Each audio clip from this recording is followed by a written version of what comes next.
les journées scientifiques de mon laboratoire, donc les journées scientifiques du marketing. Alors les deux thèmes sont, vous pouvez le voir, on va vous donner, vous avez le programme déjà.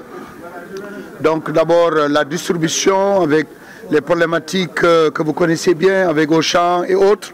D'ailleurs, si vraiment vous êtes intéressé, la première table ronde qui va aborder la digitalisation sera très riche et va dire, en tout cas va concerner les dynamiques qui ont cours aujourd'hui dans le secteur de la distribution.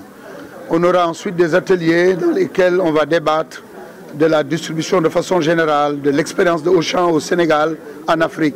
Mais nous allons aussi parler du marketing agroalimentaire, parce que comme cela a été dit ce matin, le marketing on n'en parle pas assez en Afrique, mais c'est la discipline qui pourrait sortir l'Afrique de sa situation. L'Afrique qui vit des paradoxes. Premier paradoxe, le continent le plus riche par ses ressources naturelles et en même temps le continent le plus pauvre. Le continent qui est le mieux arrosé, enfin l'un des continents les mieux arrosés au monde, n'arrive pas à produire sa nourriture.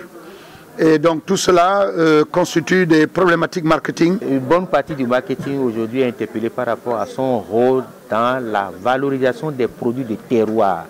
Nous avons tout, mais il manque encore beaucoup d'éléments pour donner de la valeur à ces produits. Et donc, en l'absence d'arguments solides pour la valorisation de nos propres produits, c'est les produits étrangers qui prennent le pas.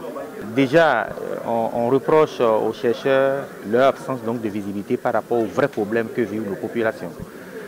Ce qui est constaté, c'est que nous assistons à un envahissement, nous assistons à un comportement moderne. On fréquente beaucoup plus les magasins modernes, mais quel est l'avenir de nos marchés traditionnels? Nos mamans qui sont dans leur format classique de distribution, est-ce à dire qu'elles ne vont plus exister?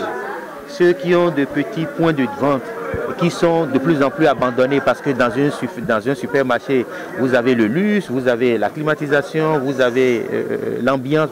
Il y a un certain nombre de facteurs qui attirent beaucoup plus nos populations vers ces magasins. Mais quel est l'avenir de ces petits groupes qui opèrent, mais qui sont beaucoup plus dans les produits naturels, mais qui sont de plus en plus oubliés? Est-ce que nous allons assister impuissants à la disparition de ces formats de distribution? Non, il fallait donc qu'on réfléchisse un peu sur l'avenir de ces formats par rapport quand même à la modernité. Sans marketing, véritablement, il n'y a pas de création de valeur.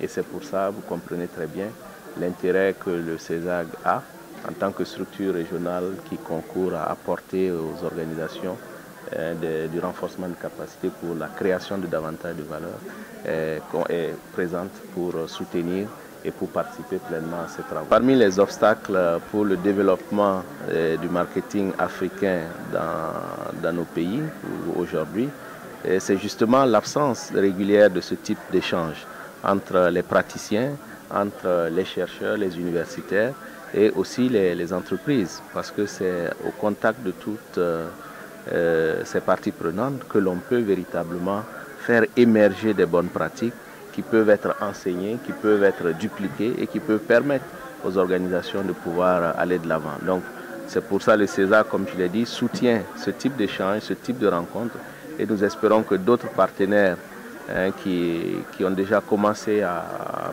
suivre le pas continuent à accompagner la réflexion, à accompagner les congrès, les forats, les colloques, etc., pour qu'ensemble on puisse bâtir une véritable connaissance africaine qui puisse enrichir, je dirais, nos pratiques marketing, nos pratiques commerciales, nos pratiques de gestion de façon générale.